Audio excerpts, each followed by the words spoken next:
What's happening, everybody? Welcome back to another Fall Obsession podcast episode. My name is Sam Thrash. I'm your host over here at Fall Obsession Podcast. Thank you for tuning in again. This week, my guest is Joe from Huntington Outdoor Gear. Huntington is a partner of Fall Obsession. We started working with them a while back, and they make products right now mainly featured around the reveal cell cams. They make a product called a Tenebrace. They make a rain and a weather shield. They make a security box. Products that have functional and purposeful use for blue collar hunters out there in the field, and they price their products so that they are obtainable to blue collar hunters. I can sit up here and talk to you guys all day long about how great a product works, doesn't matter what it is. The ultimate test and what's really going to make you guys believe it is you either trust us or you go and do it for yourself. I can say that I have gone and done it for myself, and we are not going to rep a product here at Fall Obsession unless we have field tested and proven it beforehand. When we first started our conversations with Huntington, Joe actually offered some of their Tenebraces to us, like, hey, no expectations, take these out, test them out on your reveals, see what y'all think. We did that, we loved them, and we've been loving them ever since. So I encourage you guys to go check out Huntington Outdoor Gear and listen to this podcast. Watch the podcast video. Joe actually has all their products with him on the podcast video, so you guys can actually see them firsthand with him talking about it and explaining the thought process behind them, the builds behind them. And it's obvious to me that they care about the quality of their products, and they care about their customers and want to make sure they have the best item in hand. So I hope you guys enjoy this conversation that I have with him and that you go and check their products out. But before we get to the episode, I got to give a shout out to our podcast partners here on Fall Obsession. The first one being Hoot Camo. Hoot Camo is another one of those products that we're not going to tell you to go try it unless we believe in it ourselves. I have worn Hoot Camo in Texas, in Colorado, in the snow, in hardwoods, in CRP fields, just all over the place, whether it's deer hunting or pheasant hunting this past year, and the gear is phenomenal. The pattern is excellent, it is extremely adaptable, and the quality of the gear is there too. I should have torn up my Hoot Camo by now. I would have torn up plenty of other sets of camouflage and outdoor gear by now, but my Hoot Camo is still going strong. The quality is there, guys, and what's even better is that the price point is realistic for the blue collar hunter out there. So if you're looking to get into a new full set of camouflage, go check out Hoot Camo.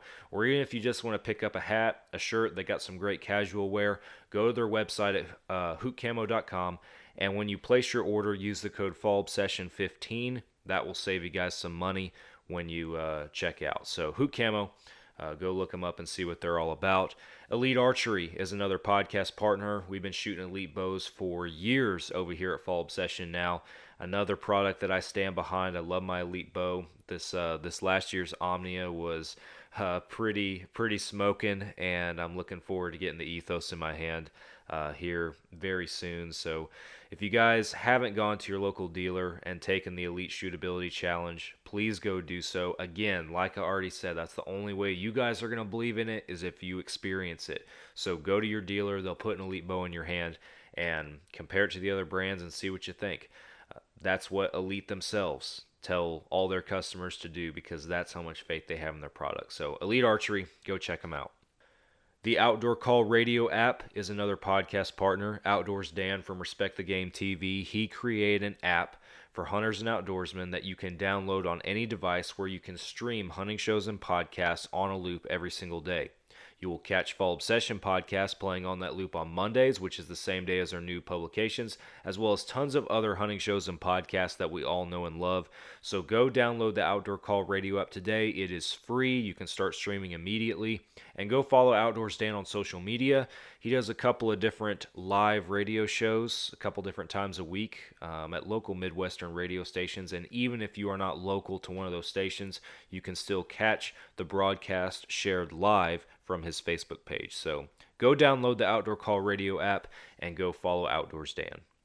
Last but not least, Ridge Rock Hunt Company is also a podcast partner. Derek Eves over there in Mississippi, he books hunts with vetted and trusted outfitters across the country. So if you're looking to set yourself up for success with a vetted outfitter for that next adventure, perhaps that bucket list hunt you've been saving up for, give Derek a call. He'll work with you on all the details and find something that works for you.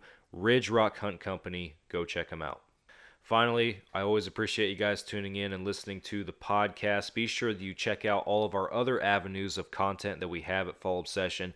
We have multiple different shows streaming on Carbon TV, including Texas Dirt, Midwest Mindset, Couch Chats is our staff-inspired podcast series, and then Fall Obsession podcast that you guys are listening to right now also streams on Carbon TV. That is in addition to all of the other podcast streaming apps that you can catch our show on. Wherever you're listening, please make sure that you hit that subscribe button, notifications turned on if that's an option. That way you guys know when we drop a new episode.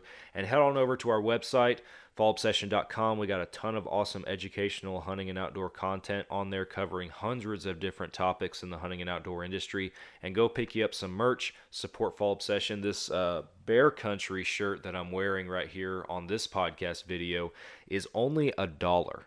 You heard me right, $1 at fallobsession.com right now.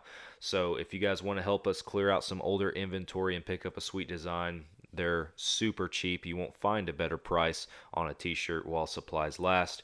And if you are hunting turkeys this year, I know turkey season is well underway for many places, but for some, they still got some season to go. Regardless, if you have a tag in your pocket and you're still chasing birds, go to fallobsession.com and sign up for the turkey hunt competition. You can win money, you can win memberships, you can win gear, you can win a hog hunt. We got all sorts of cool stuff that's a part of the turkey hunt competition right now. So go to fallobsession.com. It's plastered all over the website. You can't miss it. Learn more, sign up, register, get some raffle tickets, all that good stuff. Other than that, follow the social medias. You guys know the drill with that. We post daily, and I'm going to stop rambling, and we are going to head on over now to our conversation with Joe from Huntington. Thanks for listening to me, and now we are going to another Fall Obsession podcast. Oh, you got her, dude. She's down. Let's go. Dude, I just shot a deer of a lifetime.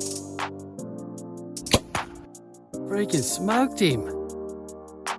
One with nature, and if you're a believer, one with God. Definitely gets your heart pumping. Boy, you are in trouble. Fall Obsession Podcast. What's happening, everybody? Welcome back. Another Fall Obsession podcast. My name is Sam. I'm your host once again this week. And my guest is from one of our partners over here at Fall Obsession, Mr. Joe Clocker from Huntington Outdoor Gear. Welcome to the podcast, man. Happy to have you on. Yeah, thanks for having me. Yeah, I'm super excited to get to talk to you and talk about Huntington, a little bit of hunting on top of that. But for those that don't know, over here at Fall Obsession, we started working with you guys a little bit. Mainly for last year was a big portion of it, and using some of your products. And you guys have since grown, and we'll get into that and everything. But I wanted to start off giving you a chance to introduce yourself. Just kind of give us a little background on yourself and where Huntington Outdoor Gear originated. How did it all start? Yeah, so it's me, and then I have a partner also, Randy Klein, that works with me. He's a cousin, also kind of been my lifetime hunting partner. So, we try to get out as much as we can, and he's taught me a lot. His family is big time into hunting. My family is a little bit as well, and but together I feel like we've really grown in hunting. And I had moved away for a few years, and we didn't get to hunt together that much. I tried to fly back for a couple of trips. I'm originally from Minnesota and had lived in Phoenix for a while, and so I'd get back when I could, but there was kind of some separation there. And then we moved back. I moved my family back up here for work, and we really got to kind of dive into that hunting again. And it was just a really good thing, and that's kind of where Huntington Outdoor Gear stemmed from. is I have a background in CAD and manufacturing, um, and Randy has a background in just he's got all the crazy ideas. He's always in his garage tinkering on something, making something. Yeah. Um, we just kind of have like a little bit of everything. He's got like some welding stuff, and so we're always, oh, how can we make this better, or make this as something that we can use. And so kind of the original product that we came out with was the brace, actually, for the Tacticam reveal camera. So we came out with this part here to support the antenna. We do a lot of traveling and hunting. So we're from Minnesota, like I said, and we hunt North and South Dakota, Montana, Iowa sometimes, and you have to get drawn there, so it's a little bit different, in Wisconsin. And so, it's not unheard of for us to be traveling 6, 8 hours to the places that we hunt. And we would go out in, July, August to put our cameras out to kind of start gathering some intel on, our hunting area for that year. And we always were having problems, especially in the Dakotas or out west, with like raccoons, even the deer, man. It's like they can smell something on the cameras, and you put them out, and like within the first week, it always is. You get a picture of like that deer nose right on the camera, or we've had pictures of like the actual belly of a raccoon climbing the tree, climbing over the top of the camera, and then that camera would stop sending pictures. And when you're 8 hours away or even 6 hours away, is to get back out there and try to troubleshoot that and or get a different camera up is, it's all of a weekend project for Right. sure to Yeah. have to get back out to a property like that. So then when you would go back, your antenna would be tipped down or even broken off. Like, deer gets their antlers tangled up in it and they break them right off, or even raccoons when they're trying to climb them, if it's up and, not secured at all, they just snap it right off. So to combat that, then we'd go out and we'd have all of our brackets to hook them onto trees or fence posts and all that, and we'd carry that classic ball of like we always call it exhaust hanger wire or whatever, but you got that gauge wire in your pliers, and we'd be like wrapping the wire around the antennas and wrapping it around the tree, and it would have been 2 years ago now, and we were doing that, and I'm like, man, there has got to be a better way to do this. And so Randy and I kind of started brainstorming, and because I'm kind of an engineer by trade, I've got a 3D printer. And so when we got back from setting our cameras out, I kind of started in on, drawing and kind of doing some test fitting. And then that winter, we ran a bunch of our just 3D printed versions of the brace. It was a little bit challenging to dial in that fit because we wanted something that was nice and tight to where we didn't have to worry about something pushing it out, but we didn't want it so tight to where you run into risks of breaking the antenna yourself trying to install it or anything like that. So we felt like we had gotten that pretty dialed in, and then there was the commitment of we wanted to come up with a good consumer product, like no. Because we talked about just, hey, let's try some small volume stuff. We could just do some 3D printed and, see if people are interested in them. And, we talked back and forth about it for a while, and we were just like, yeah, it just doesn't feel like that's going to be like the real like consumer product, something, that we can feel good about getting out to people. So we had to kind of take the dive in and, committed to doing actual injection molding tooling for that part. And we were a little bit nervous about it. We put some money out there, and then we got the first parts in, and they fit really good, and like the the texture was good. I mean, trying to break these things with like the gusseting that goes through them and everything, even just trying to do like some destructive testing, they're a seriously tough part. So we were really, really excited about that. And then we, so we got the first couple hundred in, and we posted up on one of the Tacticam Facebook pages, and Randy actually was the one that kind of created the first post. And one of the guys from Tacticam, like customer service, reached out to him, and he's like, hey, like, I just want to make sure that you guys understand what you're doing here with this product. Like, there's 50,000 people on these pages. Like, if it starts to gain ground and stuff, like, you could have something on your hands here. And we're like, hey, we feel like we're prepared. We've got the tooling, and we've done a lot of testing on it. We feel really confident in the product. And he said, perfect, sounds good. And he cut the post loose, and I'd have to look back, but I think that first post had, hundreds of likes on it, and there was all kinds of people commenting where you could get them, and all that type of stuff. So started off pretty good, and I think a big thing for us is we're just kind of trying to build that product knowledge and that company knowledge, that base, and we try to come up with other new products that we feel like we need, and other people feel like they need. We've done a couple of we've done one trade show this year. We did the Minnesota Deer Classic. Got to talk to a lot of customers, got a lot of input on camera stuff, accessories. We just we kind of want to be that company that people could talk to at a show and kind of tell them, you have somebody tell you some issues that they might be having with anything hunting related, or even not hunting related. That's why we really kept the name Huntington Outdoor Gear relatively broad. We didn't want to be tunneled into just specifically hunting or fishing or anything like that. Yeah.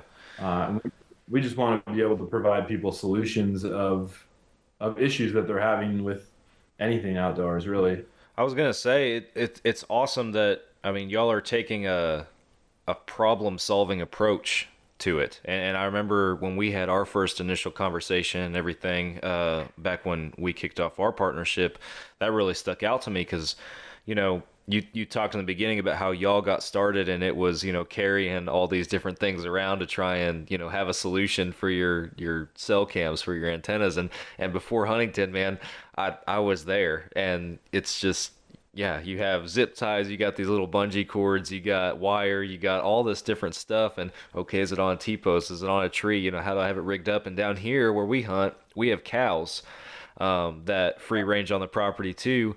So if you don't have it tucked away somewhere where they don't really pay it much mind, they're gonna get into it and mess with it. And practically every time I'd go out there, it'd, be an antenna or something that would be messed up on one of them. And that you have a solution to a problem that every blue collar hunter out there deals with to one extent or the other.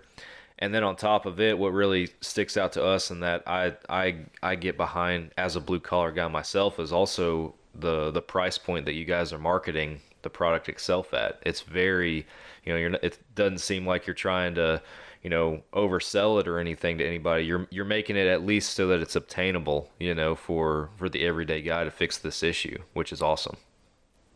Yeah, that was, another obviously big conversation that we had to have coming into it is price point. And just talked about it, and we're like, hey, like, really, we just want it to be a solution for people. And so we, just at the time, the replacement antennas were $9.99 or $9.95 as well. And so we're like, hey, we just want to be right at that price point of, hey, buy an antenna, buy a antenna brace, and that'll be the last antenna that you got to buy. Yeah. No, I can't say enough about it, man. I mean, you guys, hooked us up and set us up with some initially for our team, and initially when we were just demoing them, you were like, hey, let me send you a couple and see what y'all think, and we got great reviews, and yeah, now we're super stoked to be partnering with you guys to the extent that we are, and have you guys' name on our Texas Dirt and Midwest Mindset series and everything. I know Mike up there in Michigan, he's using them on all his reveals on that Midwest Mindset series, and yeah, he loves them up there, man, and it's definitely saving some hunters some headache for sure. No doubt about that.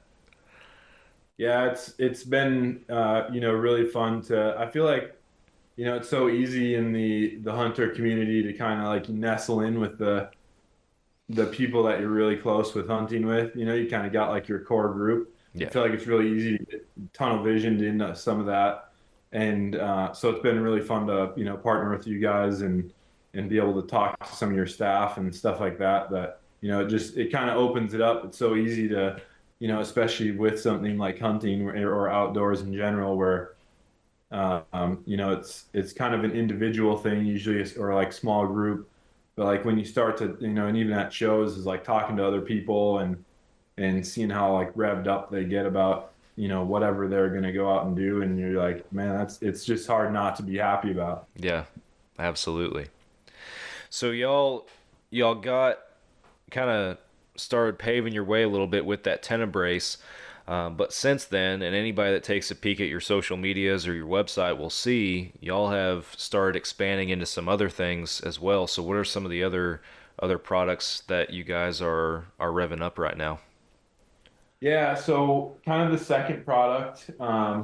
So as actually, we were able to, and another cool thing about the hunting community is like we were able to talk to some of the customer service people at Tacticam themselves, and they were even giving us some ideas on stuff that they're like, hey, and I'm not sure, I don't want to speak to whatever they've got going on, but they're like, we get a lot of calls of people having problems with rain or snow, getting on the cameras, getting on the lenses. It attributes to the lens fogging up a lot of times, if that antenna doesn't get tightened, or there's seals that are older cameras, seals kind of start to go bad and water can get inside and fog up that lens. So we came out with a rain shield that works with the tenebrace. Relatively simple piece of plastic that gets formed with some protection on both sides. It slides right on to the brace, kind of locks itself in. So then you end up with good coverage over the top of your camera. Awesome. Um, yeah, so that was kind of the second product that we really pursued. We use them quite a bit actually out west, especially. We usually leave a couple cameras out late season so that we can kind of start to watch when the deer start dropping their horns, because then we usually try to get out there and do some shed hunting. But that the snow can be brutal. So would have been last year. We had a lot more snow up here last year, but last year we left I think 3 cameras out, and by like the end of January we stopped getting pictures altogether because the motion sensors in the lenses just were had caked up frozen snow on the front of them. And so they stopped working, and this year we left. So in November, we kind of went out and did our last, it was late November. We went out and did kind of our last hunt, and left 3 cameras out with the rain covers on them, and didn't have any pictures where there was snow plug in the lens or anything like that. I think we had maybe 3 or 4 different snowstorms, and Wow. seemed to keep them protected from that. We got a couple videos of them too. We've had to, it's a little bit tough with the trail cameras, because to get some good content, you almost kind of end up setting up trail cams opposing. So on our social media, we've got kind of some fun stuff that we've captured, and we've got one trail camera set up that's taking pictures, and we've got a trail camera that's taking pictures of the camera. So Wow. yeah, we've gotten some, woodpeckers, landing on the antenna, landing on the brace, and like squirrels, We were trying to do some destructive testing. We were actually like trying to get critters to run on them. So we were putting peanut butter on the antenna and stuff, trying to get like squirrels running on them. And we got some cool pictures that, showed it working. And, you get a kind of a squirrel like up on the brace, holding onto the antenna. And, but yeah, we've got some really good pictures too of like rain coming down on them, where we've been, just starts raining, put the camera outside with the rain cover on it and kind of just watch it shed the rain, and it works really good. It's relatively simple, and just again, just trying to solve some problems with that. So yeah, that's kind of the secondary product that we've done there. And then, so again, we're just kind of like stepping through problems we've had. We've been able to talk to some people, and they've experienced kind of some similar stuff. So a lot of people shouldn't say a lot of people. We've talked to a few people that have, had some problems with bears and stuff like that, where they're wanting to put their cameras in lock boxes. We've had a couple instances where, some SD cards have gotten taken, like cameras out in the middle of nowhere on private property. All of a sudden your camera stops sending pictures. The next time you can get out there, go out, sure enough, SD card's missing. You wish everybody could be on the same page and just be like, hey, this is somebody's hunting ground. Like, even if you've somehow found yourself on somebody else's private property, just leave their stuff alone. But it's unfortunately not always the case. No, it's not, man. Like, even this last year for us, it wasn't trail cam related, but I caught trespassers out at our place, just, driving the roads and stuff like that. And it's just like, you're driving past, it's 4:30 in the evening, you're driving past a pickup truck, that's parked off the side of the road in the middle of the woods, like it's hunting season. All the signs are pointing there, and just people are either oblivious to that, or they have malicious intent, like you're talking about. And it's sad, but it's out there. Yeah, well, I mean, I watched that podcast. Your dad got his truck stolen right off your guys' property, and like, Yeah, it's just crazy the lengths that people will go, I know. Yeah, So that was insane. yeah, but yeah, so then we proceeded in making a security box. I know obviously there's a lot of security boxes that are offered already, but we didn't want to sacrifice the protection of being able to keep your antenna vertical. So we spent some time and really wanted to make a security box that would incorporate our antenna brace. Yeah. So you can kind of see here, we did it so the front opens up. So the front, there's just a hinge point down here, pivots around, goes up, and then when it's closed, there's a box cut out for the antenna brace. So the camera can just drop right in there, and it closes up right around the antenna brace. Awesome. Another thing that we kind of focused on was this front area. Obviously there's some stuff there that you can't cover up or can't, have anything in the way of. You got your flash and the motion sensor and the actual camera lens. But we wanted to add a little bit more bracing in there. So we got a little bit of protection in front of the camera. And then we set it back in there.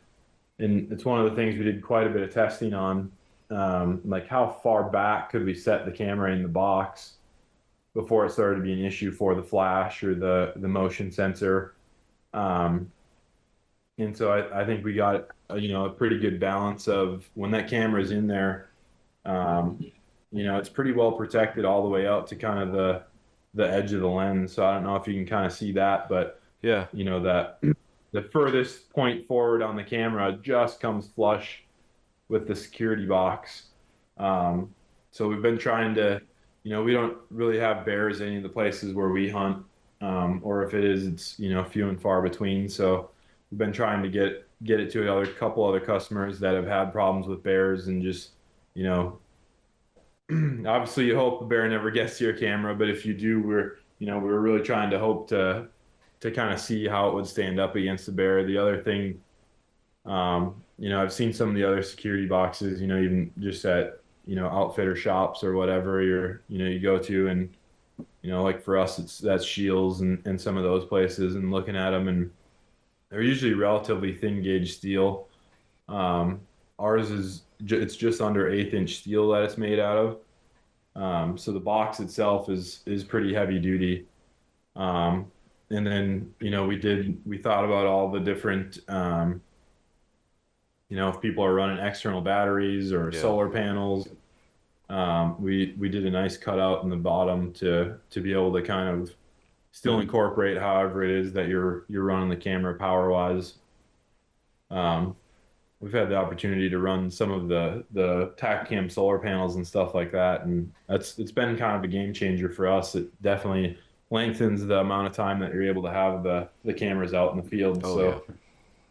Wanted to make sure that we incorporated that as well. And then the other thing was mounting. So for trees and things like that, we've got just 4 kind of offset holes in the back of the box. So if you've got wood posts or trees, and you can just kind of run some deck screws right through the back of the box to mount that good. And then we've got the slots for straps as well still. Pretty heavy to hang on a strap, or like security wise, like somebody could just cut the strap if you really wanted to. But yeah, and then kind of same thing, we wanted to, our goal is to always provide a really like thought through, and like, or even if you would be out hunting and you're like, man, I really need to get one of the security boxes, we want you to not have to buy a bunch of different stuff. So with our security boxes, it comes with a lock. I went with it's kind of a little bit of a different style lock. It's like a pin lock. So when you turn the key, it kind of just opens this up. Mm-hmm. And then when you put it onto the box, it's really pretty low profile onto the box. I gotcha. Kind of the same concept, if you would wish you didn't have to think stuff through like this, but some people come prepared, and with a regular padlock and bolt cutters, it's not too hard to get into something that's locked. So we went with something that was real low profile, and I mean, obviously somebody at some point would still be able to find their way into it, but they'd be having to bring some tools at that point. So you'd have to really want it at that point, man. Yeah, exactly. And at that point, there's not anything any of us are going to do, right? Yeah. Well, man, that's awesome stuff. Like I've seen y'all's, rolling this stuff out over in recent times, and I've looked at your products and kind of checked them out, and I've seen a lot of the traits that you've described. But getting to sit down with you and talk with you and have you walk us through the thought process that went into developing all of these various items. It's very evident to me, at least, that you guys, one, you care about the products that you guys are putting out, and you're wanting to put out the best thing, and the quality control is definitely there. You've thought of every little detail, and it definitely shows in the quality of the product. I think it's awesome stuff. Yeah, it's pretty exciting, and like I said, I mean, we're it's fun to work with you guys and your staff, and even just at shows talking to people, and we want to help people solve problems, and this is a way that we really get to do that and enjoy doing what we love. Yeah. It's like I feel like it's kind of everybody's dream that's a hunter or a fishing person to be able to start to try to kind of transition into having that be part of your profession is a really exciting thing. Yeah. So on that note, what's next? I don't want you to have to give out any top secret information or anything, but are you guys still working on new stuff, or what are the next steps for the brand? Yeah, we definitely are. Obviously we've pushed pretty hard into the camera and the accessories side of things. So on top of the products that we do make, we're also a Tactacam dealer. So we've taken the time and we've got set up with them. So we sell cameras and we sell all the Tactacam accessories. So, our website is a sort of a one-stop shop, if you will, for the Tactacam accessories, including accessories of our own. So we're kind of trying to grow on that. one of the things that we've been looking at doing, we've got some places that we go out west, especially like we do some hunting along the Missouri River in South Dakota. And the service there is, you've got like down in the river breaks, there'll be like, 100-foot drops down into the, a ravine or a draw, and usually pretty steep.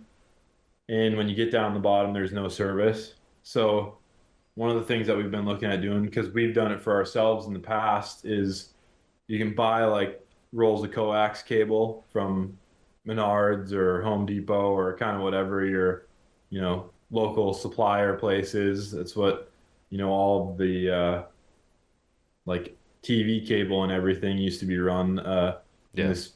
It's like 5/16 coated coax cable, and so we've, through trial and error found, these places that have connectors to adapt either side of the coax cable to either go into the camera or go onto the antenna.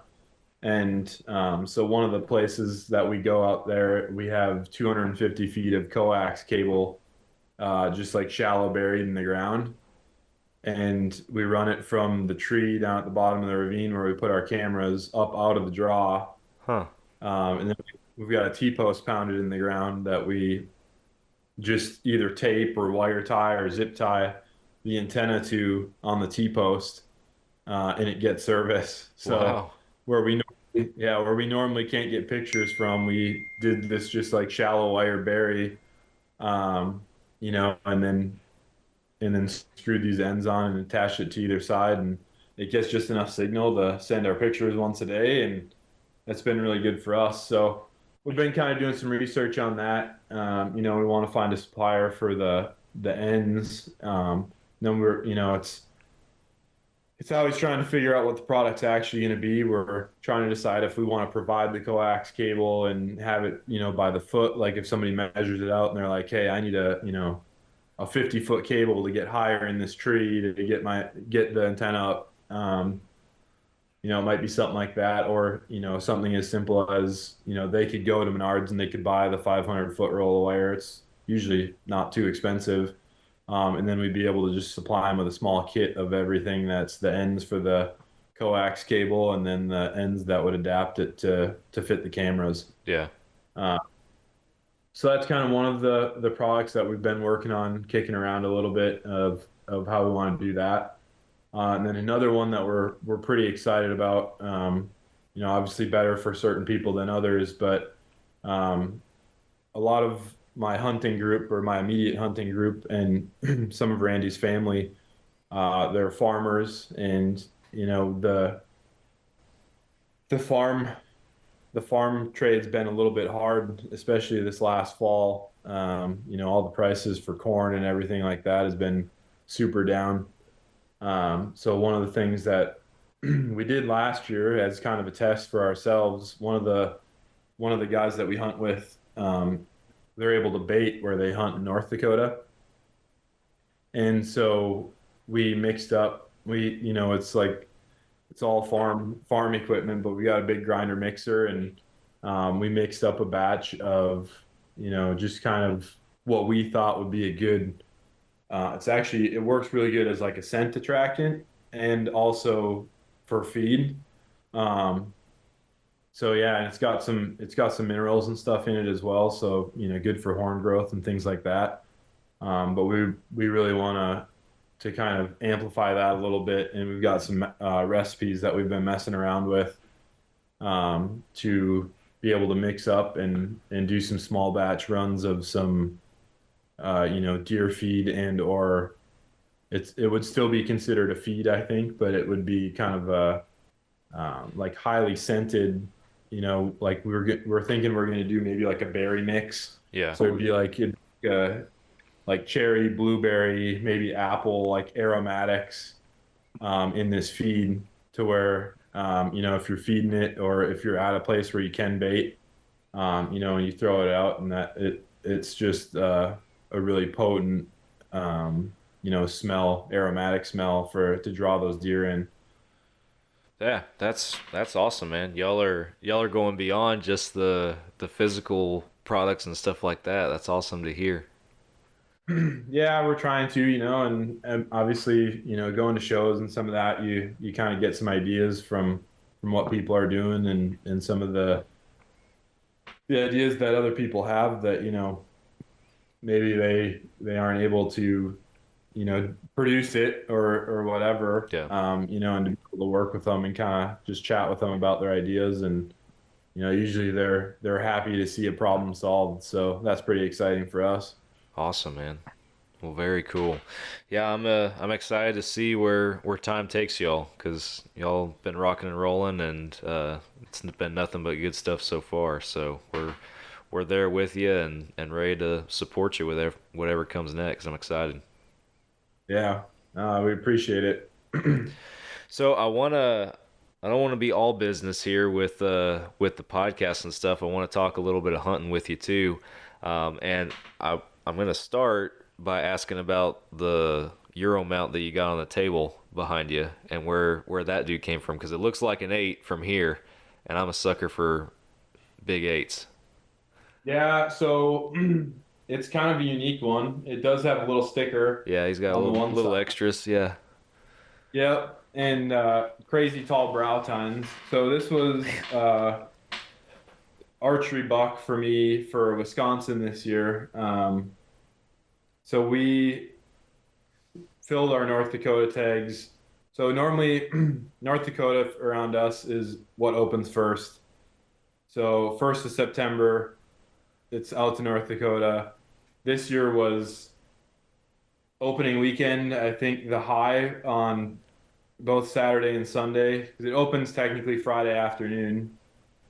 High Saturday was 99. High Sunday was like 98 Mm, in North Dakota. We filled so both Randy and I, we hunt. I've actually been blessed. My family's got some private land out there awesome. that we're able to hunt. And we both punched our tags first weekend. Randy shot, we rough scored it when he first shot it. It was like a 160-inch 10 pointer, Wow. uh, full velvet. So, and it is just, he shot it there's not a lot of trees where we are out there.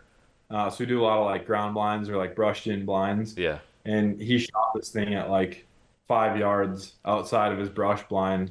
Holy Yeah. smokes. And, it's like classic. We get out there. It's private land, so we've each got e-bikes. So we run e-bikes out to our stands. Nice. And we went out pretty early, even though it was pretty hot.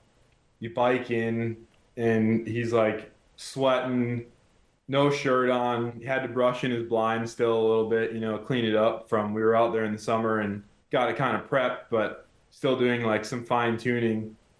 And just got done pruning, sat down, and I was sitting in my stand, and he called me, and I'm like, man, this is really weird that he's calling me. Like I just only got up into my ladder stand, and I look at my phone, and I'm like, oh no, I hope like his bike broke, or like we've seen some rattlesnakes out there, so like immediately you flash to like, oh no, what happened? Yeah. Like if it's a call, like it's usually an emergency. And I picked up, and he was like shaking on the other end of the phone, and he's like, I just shot that buck it was the first good picture we had got of it was just that morning on our way out there.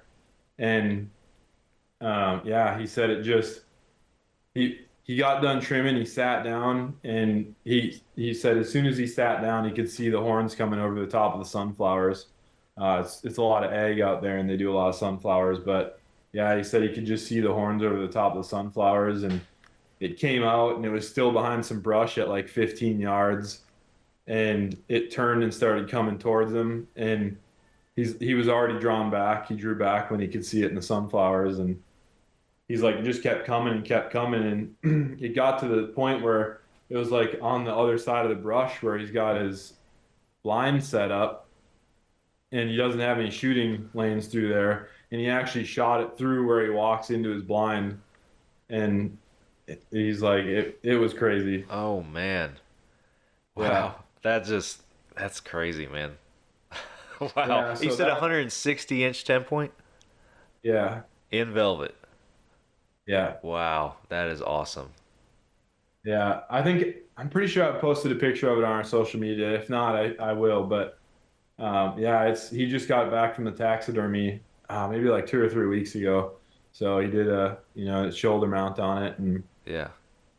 yeah, full velvet. It's been one of the benefits of North Dakota. We each now have shot for sure two velvet bucks, because I followed up. That would have actually been on, I think it was Friday night. Because that's the opens Friday at noon. So Friday night's kind of the first hunt. And then I followed up with that on Sunday. I shot, it was a little bit smaller, but just a smaller 10 point, full Wow. velvet though as well. And yeah, so we punched our tags super early.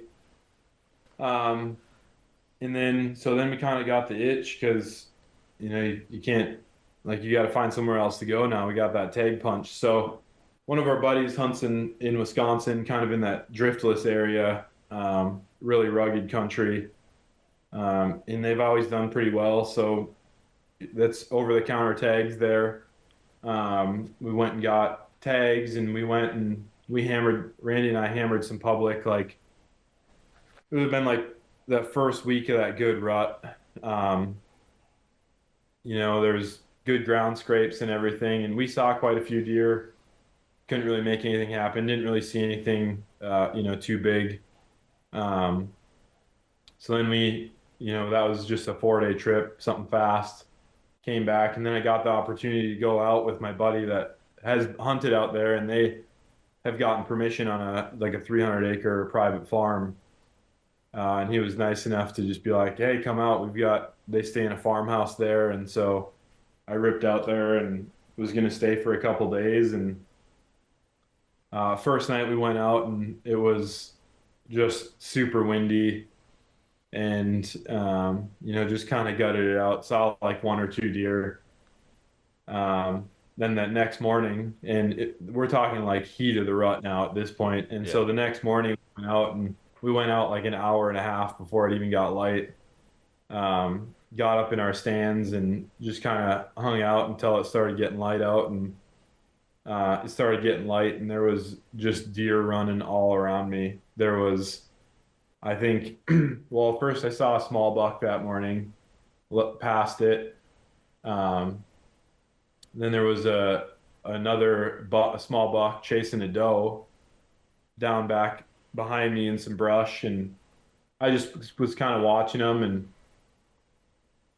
there's all kinds of running. It's Yeah. like when you think, it's like when you're out in the stand, and I don't know how, I guess you maybe haven't done too much Midwest hunting, but you like hear squirrels running all around you, and they're shaking the leaves, and you're like, oh, it's just squirrels. Well, like in this situation, it was just deer. I had deer running all around. And then that doe came kind of running up past right underneath the stand. And I was like, oh, that's strange that little buck's not chasing her anymore. And so I was kind of looking around, and I could still see two deer kind of down in the brush. And um, one of them was one of them I could see, and it was a medium eight, not really a shooter per se for kind of that area, and for hunting a buddy's private piece. Um, so I just kind of waited it out, and they were still running around down there. And then this buck kind of started coming up, and at first look, with no binos or anything, he was maybe 100 yards, and we're in some pretty thick woods.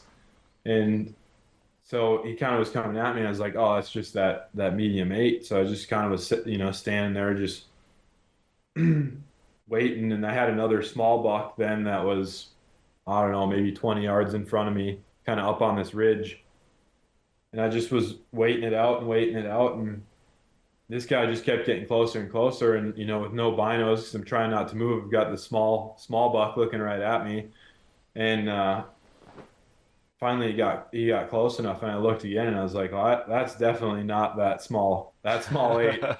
Um, So kind of got all ready, and they were so in rut that once he started getting to like, I think he was like about 45 yards away and he was going to go behind a tree.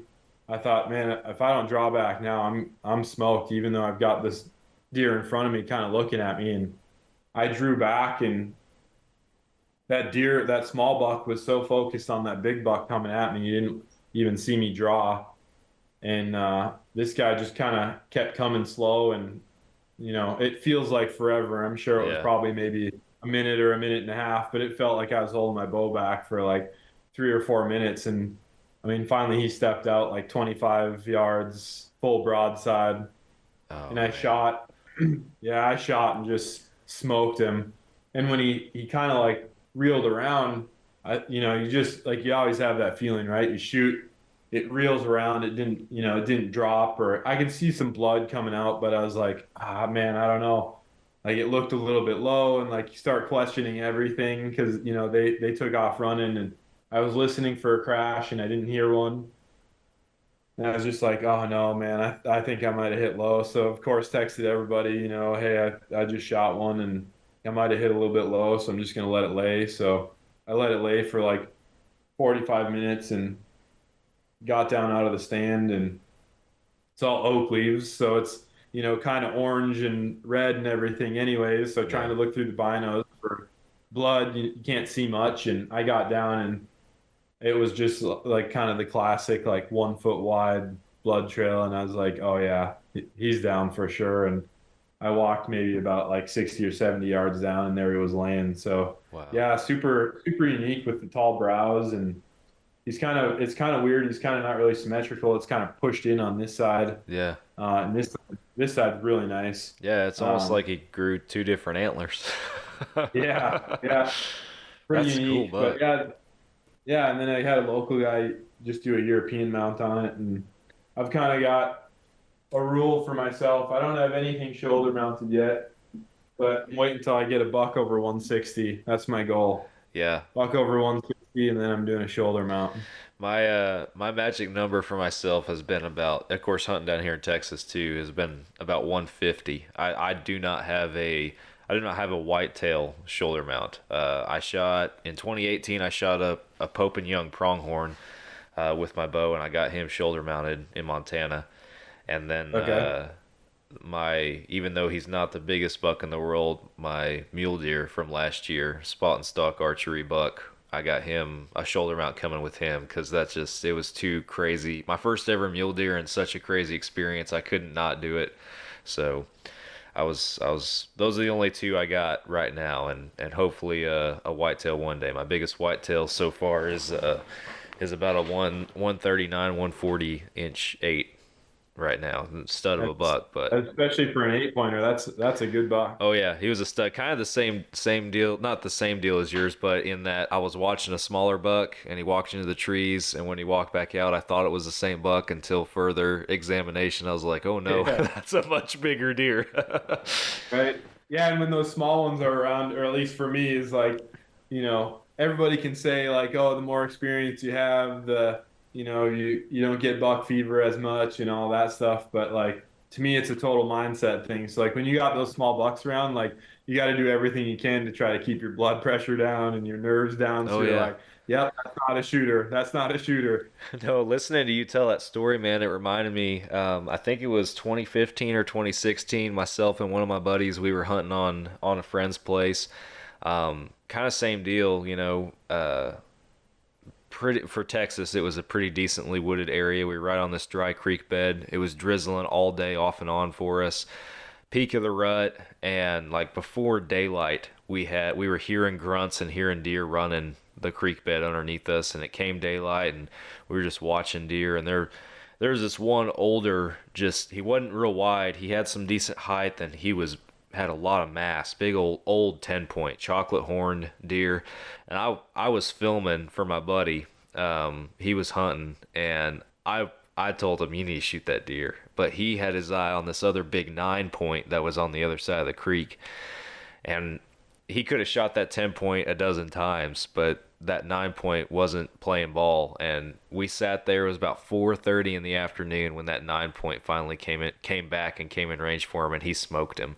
So I'll give him credit. He held out, and it paid off. But yeah, listening to you tell that story, it took me back to that experience I had, because it was the same deal. There's just deer crawling all over you everywhere, and you're just constantly excited, and you see any horns move in, you're like, oh, is that a new buck? What is that? Yeah. Yeah, that's that awesome. Well, for us around here, it's like, everybody talks about like the first week in November, Yeah, and that's like that first week in November, at least in Wisconsin, there was just deer running everywhere. yeah. No, it's I I almost got into some pretty good rutting activity down here in Texas this year, but it's been a while since we had just a good throwdown rut. I feel like we were right on that verge, and I think it did hit. But with the way that work schedules and personal schedules work, you can't always hunt when the time is right. And we hunted right up into it, and we saw some good deer for sure, but couldn't close the deal. Yeah, I know that's how it was in in Arizona when I lived there. Um, it's tough that that rut. It seems to vary so much Yeah. with the weather. Yep. And it was just the same thing. I was always driving a couple hours to try to get into some deer, and I could just never get it down. I could never hit that rut where it seemed like those bucks were just really running. Yeah.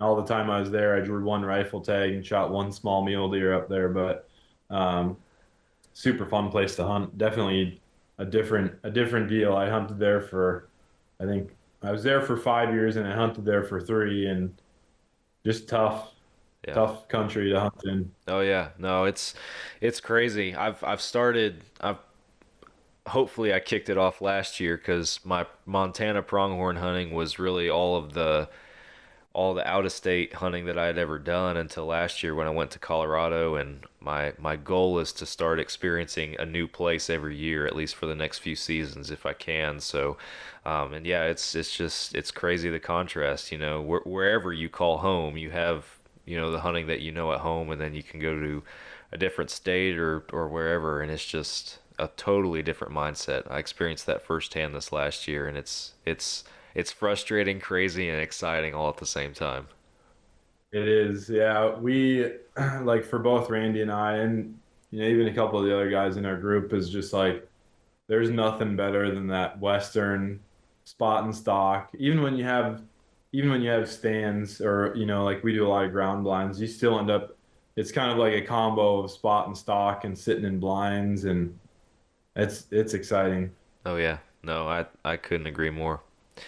So you've talked about a couple archery hunts. Do you only bow hunt, or do you rifle hunt too?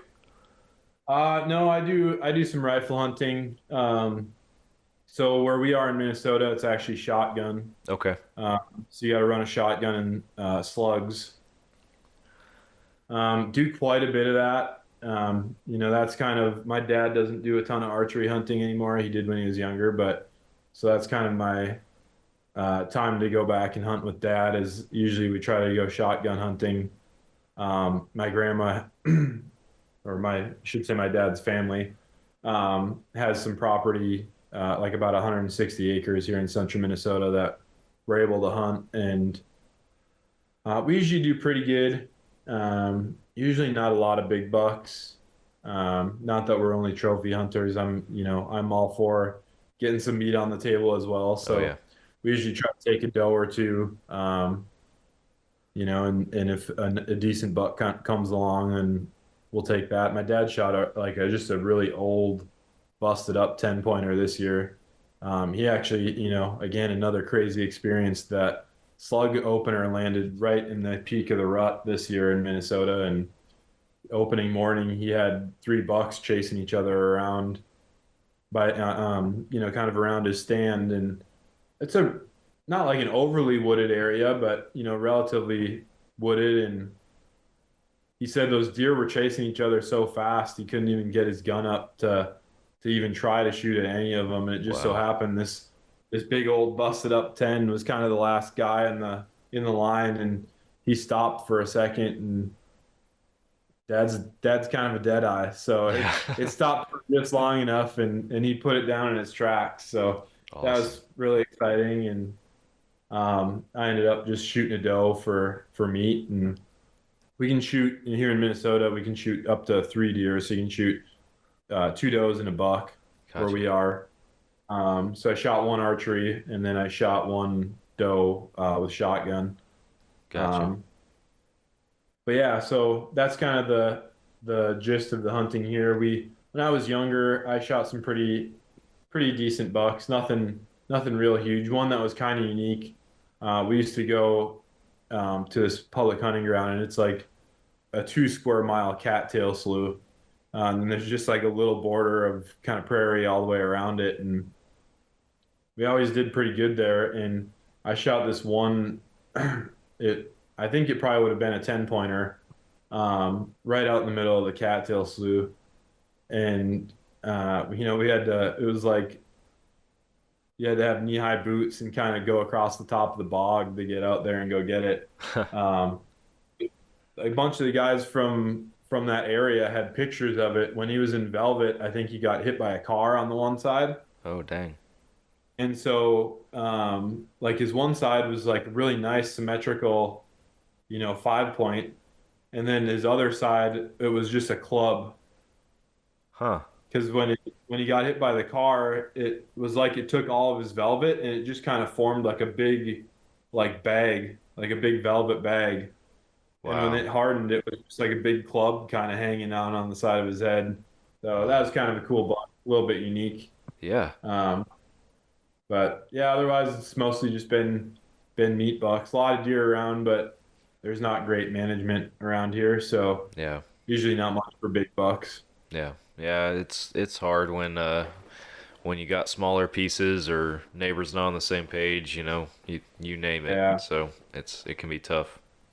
yeah, yeah, it is. That's where, again, we've been blessed with kind of the property that we have in North Dakota. We're able to manage it really well. Good. Um, it's me, Randy, and then I've got a couple other family members that hunt it. But even with being landowners, the out of state rules is basically we get like one rifle tag a year, and everything else is archery. So, pretty much automatically your odds go way down, and we just try to manage it really closely. And for sure it has to be an 8 point or bigger, and we try to get some decent frames. This is mine from this year, my full velvet. Oh, nice. uh, yeah, so not a huge frame, but it was kind of just another one of those situations where like everything worked out right, and Yeah. you're just kind of like, well, I mean, it seems like it was just meant to be. So Yeah. excitement level was there, and I was super stoked to get another pretty decent velvet buck. So That's awesome, um, man. yeah, that's that one. Then I did grab two. This is Oh, I didn't even see that mine, one behind you. yeah, mine from a few years ago. Wow. Uh, so this is, got to brag a little bit. This is kind of Yeah. my biggest whitetail archery. Um, it was, similar story out in North Dakota, and um, was trying to kind of a new spot and didn't have a blind or anything. I was kind of sitting on the backside of like a dammed up water hole. I was kind of sitting right on the backside of the dam, and this guy was coming to get a drink and kind of came out through the sunflowers, and he was about 65 yards, and I let one fly and just smacked it right where it needed to, and he made it about 60 yards, and yeah, it was Wow. pretty exciting. That's awesome, man. Nothing like nothing like archery hunting. I always said that. Yeah. Well, a couple questions. I know we're getting close to our time mark and everything for the episode, but a couple questions I like to hit everybody that joins us for a first time, at least on our show. I'll hit you with real quick. The first one, and maybe you already told us about it, but I always ask, what's your favorite hunting memory to date, or one of them, and tell us a little bit about it. Yeah. Well, I think we kind of we kind of have this running joke in our group, specifically with me and Randy, and even with a couple of the other guys. Is mostly it seems to happen to me and Randy for some reason, but we shoot so many of these bucks on the ground in specifically in the Dakotas at like sub 10 yards. Like Wow. I think I've had for sure two bucks, and I told that story about Randy and his buck this year, but um, there was one other time I had a nice 8 pointer. It came into I was sitting in like a little grove of like, I don't maybe you'd call them like lilac or like sumac, just kind of like some little like brushy shrubs. And it was maybe like 5 by 10 feet. And he actually came down into the brush with me and saw Wow. me and spooked, but then came around the outside and I shot it at, like, I was concerned he was like gonna run me over. And then 2 years ago, we did a late season hunt in North Dakota, and I was just trying to fill a tag, and I had missed the doe at like 50 yards. It was like getting dusk, and I missed the doe at like 50 yards, and re-knocked an arrow, and I could see these deer coming like from quite a ways away, and this doe came by at like a dead run, and I was like, man, what are the chances? Like, there, there's almost got to be a buck chasing her, Yeah. and um, so sure, I had actually drawn back, thinking I was going to shoot at that doe because I figured she'd stop and see me, and she ran within like 10 yards of me, and just never even took a second to look at anything, and this decent 8 point buck came running behind her, and he stopped at like 30 yards and faced right at me and just started walking straight at me. And so I let him get to about like 8 yards away, and I just let one fly Oh right at his man. front of his chest. Yeah, he ran like 30 yards, and I watched him die. So it Wow. was, those are kind of my favorite memories. Is just like, and that's kind of the running joke now. Is like, hey, if you let them, they'll come right into the bush with you. Wow. That's crazy, man. Yeah. I mean, rare growing up and over the years and everything, either me or my dad would have close encounters like that or deer right on top of us, but not like super consistently or nothing as crazy as that. That's an adrenaline rush for sure. Yeah. Well, the other question that I hit you with, and then we'll wrap it up, is what is at the top of your bucket list hunting wise that you haven't gotten to do yet that you'd like to do one day? Man, that's a tough question. Normally is for most folks. It is for me. Yeah, yeah. I think, for me, I really like archery hunting. Um, and I think the top for me would be to be able to, I'd love to shoot a big bull elk like on public land Yeah. with archery somewhere. Yeah. Um, I've looked into it a little bit now, and it's not something I've even done before. I haven't gone out elk hunting at all, like rifle or bow. Applied some when I was in Arizona, but never got drawn. Um, but yeah, I think that's probably like top of the list for me is to shoot. I don't even think it'd have to be that big. Yeah. Like spot stock archery, like getting in close on I mean, elk are just big already, Yeah. but getting in close on something and being able to archery hunt a big elk, I think is probably like top of the list for me. Followed real close by a big mule deer Yeah. in the Dakotas. Oh yeah. Y'all got some giants up there for sure. Yeah. Well, awesome, man. Well, I appreciate you coming on the show for this episode and talking a little hunting, and then sharing with us everything you guys got going on with your brand. It's been awesome to learn in detail about it. So thank you. Yeah, you bet. It's been really good talking to you. Real quick, tell everybody that's listening where they can find you guys. Yeah, www.huntingtonoutdoorgear.com. We've got all of our own stuff on there. We've got Tacticam cameras, accessories. Um, and hopefully more new products to come. Yeah, awesome. Well, guys, make sure that you go check out Huntington. Go follow him on social media as well. Stay in tune with the journey. Thank you guys for listening to another Fall Obsession podcast. Be sure you follow and subscribe, all that good stuff, wherever you're listening. And with that, I will be back with you guys again next week for another episode. Catch you then.